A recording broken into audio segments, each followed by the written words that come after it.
My ex-wife showed up to our divorce hearing pregnant. She thought it would secure her a payout, until the judge asked one question.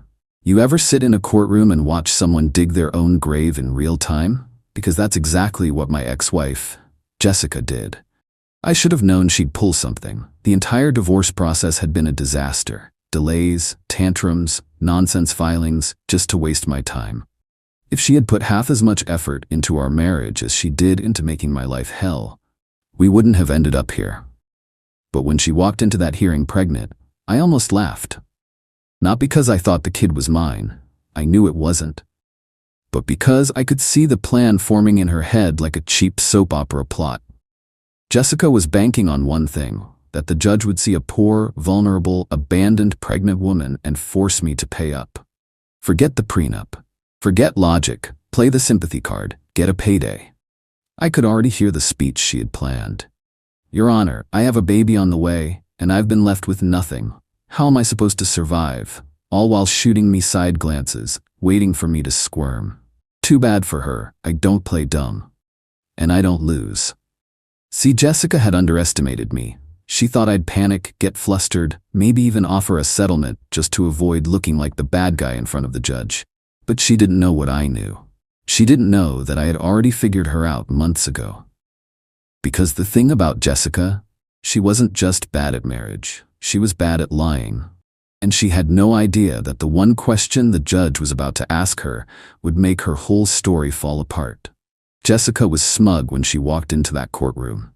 She played it perfectly. One hand on her belly, the other delicately brushing her hair behind her ear like she wasn't about to commit legal fraud. She even threw in a dramatic sigh when she took her seat, like this whole ordeal was exhausting for her. I didn't react. I didn't need to. Because unlike Jessica, I wasn't walking in blind. I was ready, and so was my lawyer, Ethan. Ethan was the kind of guy who smiled in court, but would absolutely gut you with the law. I didn't like lawyers much, but after watching him dismantle Jessica's stunts over the last few months, I had to admit I was glad he was on my side. Jessica, of course, had gone through 3 different lawyers since we started this divorce.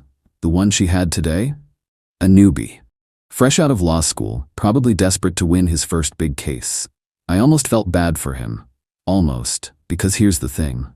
Jessica had tried this before. Not the pregnancy stunt, but the manipulation, the fake distress, the "I'm just a struggling woman, Your Honor, please take pity on me" act. And unfortunately, some people bought it, including my own mother. A week before the hearing, my mom had called me. "Just settle," she said, voice laced with exhaustion. "You don't want this dragging on forever." I pinched the bridge of my nose. "Mom, she's not getting a cent. That's why we had a prenup." "She's pregnant," she pushed. "You really want that on your conscience?" I almost lost it. "This isn't my kid." Mom hesitated. "Are you sure?" I wanted to laugh. Was I sure? "Mom, she cheated on me, repeatedly. I caught her." I paused. "Besides, you know what the worst part is? If I actually thought this was my kid, she wouldn't even need to pull this stunt. I'd be there. I'd take care of them. That's the difference between us. She schemes, I take responsibility." Mom went quiet. Then she sighed. "I just don't want to see this get uglier." It was already ugly, but I promised her I'd handle it, which brings us back to today. The judge walked in, and the hearing began. Jessica's lawyer launched into a sob story immediately. "Your Honor, my client has been left in an impossible situation. She is pregnant, unemployed, and struggling due to the emotional and financial strain caused by this drawn-out divorce." Jessica sniffled on cue. I didn't even blink. Ethan waited patiently, letting the theatrics play out. Then he stood up. Calm, controlled, ready. "Your Honor, while we certainly sympathize with Miss Parker's situation, we must clarify a few things before proceeding. First and foremost." He turned to Jessica's lawyer.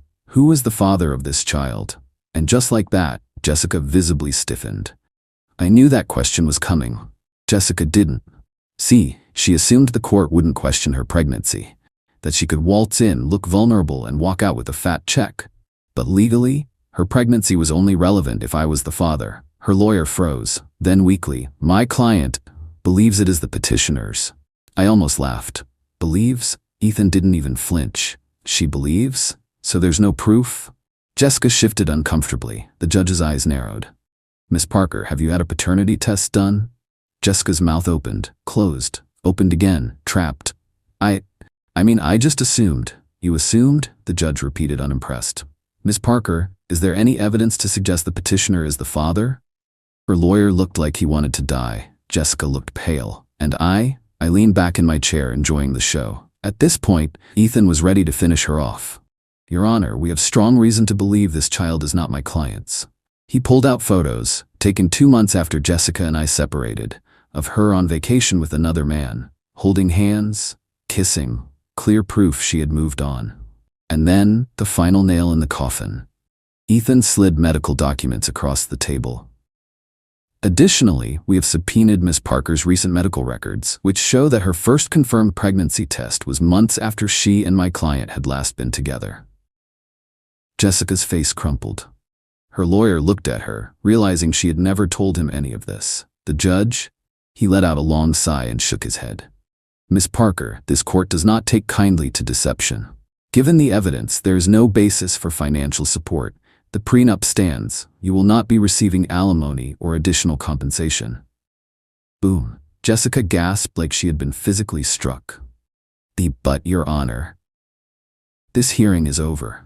Done. Jessica sat there, frozen. The judge's words were still hanging in the air, but I could see it happening in real time, her brain scrambling for a way out.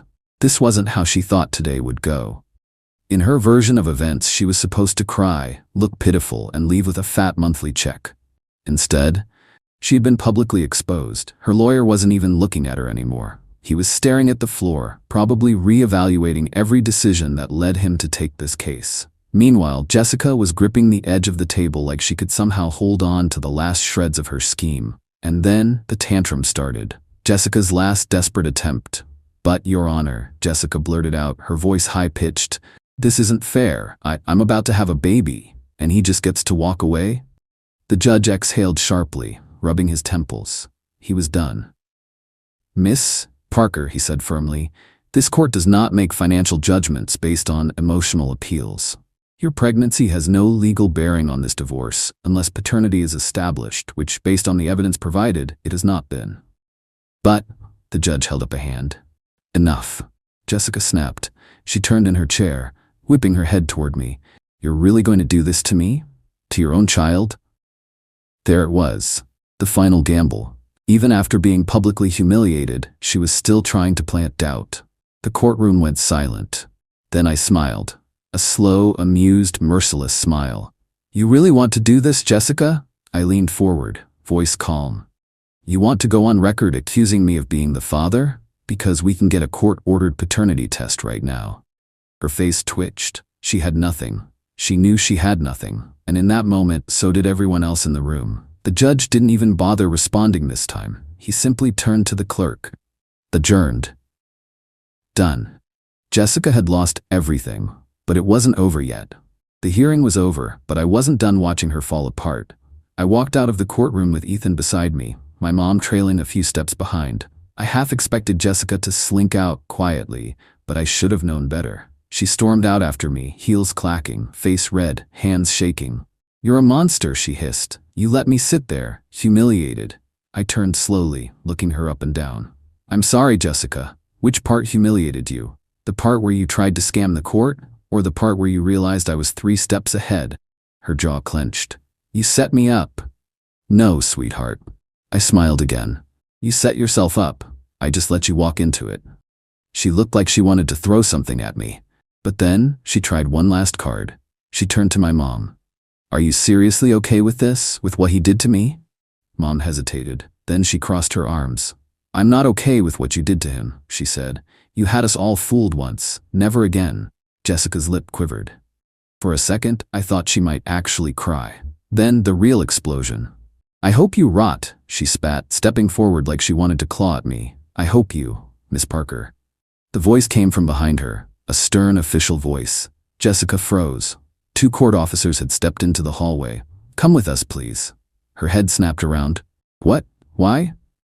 The judge has recommended an inquiry into potential perjury and fraud, one officer said. You'll need to answer some questions. Her eyes went wide. Wait, no, that's not. But they were already leading her back into the courtroom. I let out a slow breath. Ethan patted my shoulder. Well, that was satisfying. I smirked. Yeah, it was. Jessica was dragged back into the courtroom. I didn't follow. I didn't need to. The moment those court officers took her away, she ceased to be my problem. But I still made sure to follow up. Turns out the judge wasn't just pissed. He was making an example out of her. Faking financial distress? Bad. Trying to manipulate the court? Worse. Lying under oath? That's perjury. Her fraudulent claims meant she was now under investigation. The court didn't just dismiss her plea for alimony, they flagged her case for potential financial fraud. She had dug her own grave. Over the next few months, I heard bits and pieces. The judge hit her with fines for wasting the court's time. Her lawyer dropped her immediately. Her attempt to file for government aid? Denied. Turns out, they also require proof of paternity. And the cherry on top? Her new boyfriend dumped her. Apparently, after my lawyer pulled out those vacation photos in court, the guy started doing the math. He realized he wasn't the only one she had been with. And suddenly, he wasn't so sure he was the father either. I can only imagine that conversation. A few months after the trial, I got a text from an unknown number. Jessica, I hope you're happy. I stared at it for a second, then typed back, I am. Thanks for asking. Then I blocked the number. I didn't need to hear from her again. She had spent years trying to manipulate, control, and milk me for everything I had. But now, she was alone. And for the first time in a long time, I was free.